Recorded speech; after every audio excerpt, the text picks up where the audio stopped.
আসসালামু আলাইকুম। ২৪-এর স্বাধীন বাংলায় আপনাকে স্বাগত। শুরুতেই সংবাদ শিরোনাম, পরে বিস্তারিত।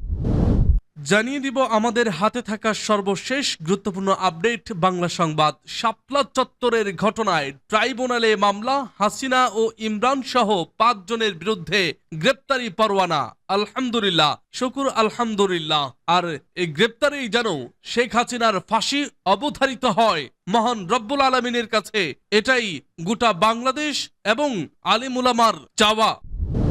এরপর জানিয়ে দিব আদালতে সালমান ও পলককে ২ হাত পেছনে হাতকড়া পরানোর কারণ জানালেন পিপি। এদিকে ১৯ দেশের মিশন প্রধানদের ডেকেছে ইসি। আরো জানিয়ে দিব যমুনায় যাবার চেষ্টা শিক্ষকদের, পুলিশের লাঠিচার্জ ও জলকামান। সর্বশেষ জানিয়ে দিব পুলিশের উপর হামলার ঘটনায় ১২ জনের নামে মামলা। শুনছিলেন সংবাদ শিরোনাম, এখন বিস্তারিত। তবে তার আগে অনুরোধ থাকবে ভিডিওটিতে একটি লাইক এবং কমেন্টস করে জানিয়ে দিন আজকের এই ভিডিও সম্পর্কে আপনার মূল্যবান মতামত। শাপলা চত্বরের ঘটনায় ট্রাইব্যুনালে মামলা, হাসিনা ও ইমরান সহ ৫ জনের বিরুদ্ধে গ্রেপ্তারি পরোয়ানা। ২০১৩ সালের ৫ ও ৬ মে রাজধানীর মতিঝিলের শাপলা চত্বর সহ সারা দেশে হেফাজতে ইসলামের নেতাকর্মীদের হত্যা, নির্যাতন সহ মানবতা বিরোধী অপরাধের অভিযোগে আন্তর্জাতিক অপরাধ ট্রাইব্যুনালে মামলা মিস কেস হয়েছে। মামলায় ক্ষমতাচ্যুত প্রধানমন্ত্রী শেখ হাসিনা ও গণজাগরণ মঞ্চের মুখপাত্র ইমরান এইচ সরকার সহ ৯ জনকে আসামি করা হয়েছে। ৯ আসামির মধ্যে ৪ জন বিভিন্ন মামলায় গ্রেপ্তার আছেন। তাদের হাজির করার নির্দেশ দিয়েছেন ট্রাইব্যুনাল। বাকি ৫ আসামির বিরুদ্ধে গ্রেপ্তারি পরোয়ানা জারি করা হয়েছে। মামলার পরবর্তী শুনানি আগামী ১২ মে। বিচারপতি মোহাম্মদ গোলাম মর্তুজা মজুমদারের নেতৃত্বে ৩ সদস্যের ট্রাইব্যুনাল আজ বুধবার এ আদেশ দেন। ট্রাইব্যুনালের ২ সদস্য হলেন বিচারপতি মোহাম্মদ শফিউল আলম মাহমুদ এবং অবসরপ্রাপ্ত জেলা ও দায়রা জজ মোহাম্মদ মহিতুল হক এনাম চৌধুরী। যে ৫ আসামির বিরুদ্ধে গ্রেপ্তারি পরোয়ানা জারি করা হয়েছে তারা হলেন ক্ষমতাচ্যুত প্রধানমন্ত্রী শেখ হাসিনা, সাবেক স্বরাষ্ট্রমন্ত্রী মহিউদ্দিন খান আলমগীর, গণজাগরণ মঞ্চের মুখপাত্র ইমরান এইচ সরকার, পুলিশের সাবেক মহাপরিদর্শক আইজিপি হাসান মাহমুদ খন্দকার ও সাবেক আইজিপি বেনজির আহমেদ। বিভিন্ন মামলায় গ্রেপ্তার থাকা ৪ আসামি হলেন সাবেক স্বরাষ্ট্র প্রতিমন্ত্রী শামসুল হক টুকু, সাবেক আইজিপি একেএম শহীদুল হক, মেজর জেনারেল অবসরপ্রাপ্ত জিয়াউল আহসান ও পুলিশের সাবেক উপমহাপরিদর্শক ডিআইজি মোল্লা নজরুল ইসলাম। তাদের ট্রাইব্যুনালে হাজির করার নির্দেশ দেওয়া হয়েছে। প্রসিকিউশনের পক্ষে আজ শুনানি করেন চিফ প্রসিকিউটর মোহাম্মদ তাজুল ইসলাম ও প্রসিকিউটর মিজানুল ইসলাম। এ সময় উপস্থিত ছিলেন প্রসিকিউটর গাজী মনোয়ার হুসাইন তামিম, বিএম সুলতান মাহমুদ প্রমুখ। আদালতে সালমান পলককে ২ হাত পেছনে হাতকড়া পরানোর কারণ জানালেন পিপি। গত ৫ই আগস্টের পর আনিসুল, সালমান সহ সাবেক অন্য মন্ত্রী, প্রতিমন্ত্রী, উপদেষ্টা সচিব, মেয়রদের এক হাতে হাতকড়া পরিয়ে আদালতে তোলা হতো। তবে গত ২ সপ্তাহ ধরে আনিসুল, সালমান সহ বেশ কয়েকজনকে ২ হাত পেছনে নিয়ে হাতকড়া পরিয়ে হাজতখানা থেকে আদালতে তোলা হয়েছে।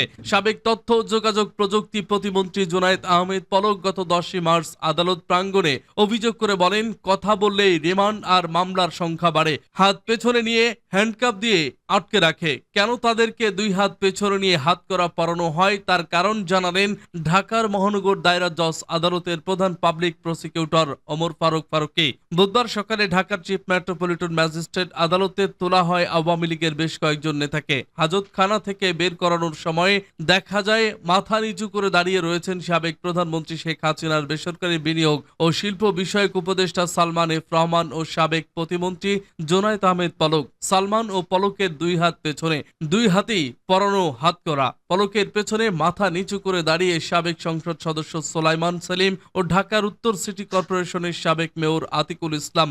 সোলাইমানের পেছনে সাবেক সিনিয়র সচিব মহিবুল হক মাথা নিচু করে দাঁড়িয়েছিলেন।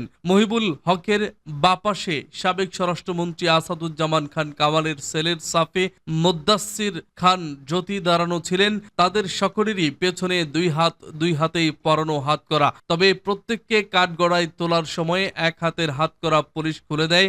আদালতের শুনানি শেষ হলে বিচারক এজলাস ত্যাগ করেন। তখন পুলিশ আবার কাঠগড়ায় সালমান, পলক, মহিবুল, সুলাইমান ও সাফির হাত পেছনে নিয়ে হাতকড়া পরিয়ে দেয়। আবার তাদের মাথায় পরানো হয় হেলমেট, মুখের সামনে অংশ ঢেকে দেওয়া হয় গ্লাসে। পরে তাদের আদালত ভবনের দোতলা থেকে সিঁড়ি দিয়ে নামিয়ে হাজতখানায় নিয়ে যায় পুলিশ।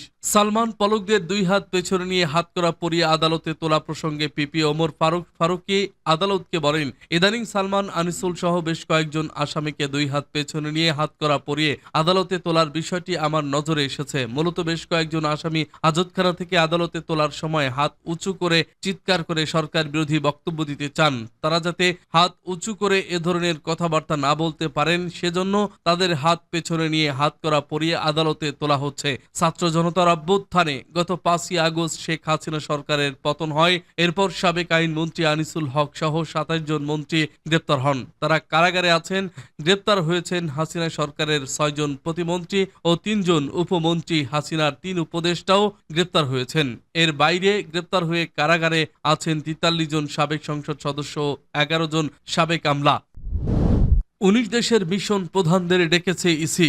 আগামী সপ্তাহে 19 দেশের মিশন প্রধানদের ডেকেছে নির্বাচন কমিশন ইসি। 17 মার্চ সোমবার বেলা 11টার দিকে তাদের একটি উচ্চ পর্যায়ের ব্রিফিং করবে ইসি। ইতিমধ্যে 19 দেশের মিশন প্রধানদের আমন্ত্রণ জানিয়ে চিঠি দিয়েছে নির্বাচন কমিশন। ইসি এক আদেশে জানায়, আগামী 17 মার্চ বেলা 11টার দিকে প্রধান নির্বাচন কমিশনারের সিইসি এএম নাসির উদ্দিনের সভাপতিত্বে ঢাকার 19 দেশের মিশন প্রধানদের নিয়ে একটি উচ্চ পর্যায়ের ব্রিফিং অনুষ্ঠিত হবে। অনুষ্ঠানে আমন্ত্রিত অতিথিদের অভ্যর্থনার জন্য নির্বাচন কমিশন সচিবালয়ের 7 কর্মকর্তাকে দায়িত্ব দেওয়া হয়েছে।